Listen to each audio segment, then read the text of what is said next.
Салам алейкум туугандар. Бүгүн 31 май 2026 жыл. Биз Алмабакта жүрөбүз. Жоно Голд деген алманын сорту. Мына ушундай болуп жаңактай болуп түйүп калды. Бирок момундай болуп ооруп атат.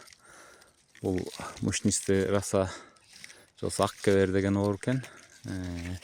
Андан сырткары жалбырактарында момундай тактар пайда болду.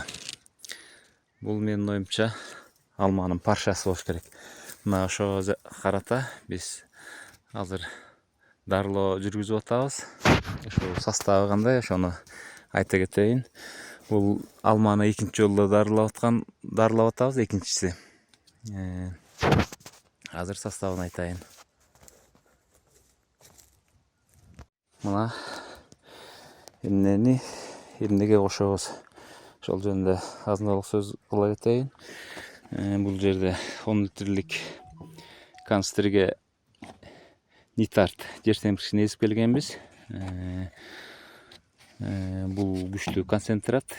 16 литрлик бачокко кошкондо, ошондо 16 литрге 70 граммдан айланып атат. Мына азыр жарымда суу кошуп алганбыз.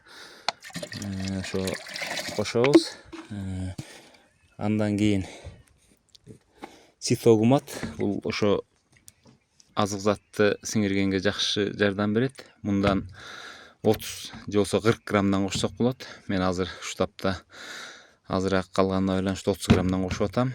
Анан өткөндө биз тапаз менен дарылаганбыз бир сыйра. Мучнистый роса менен паршага. Эми агроскор менен дарылап атабыз. Мындан өзүнүн эмеси боюнча 5-6 грамм кошкон туура болмок. Биз болсо күчтүүрөөк доза менен алмалар ооруп атат, 10 граммдан кошуп чачып атабыз. Анан клеймикс, бул прилипатель, жабышкактык пайда кылган турган нерсе. Бул жерге энжодо кошсок болот. Момундай.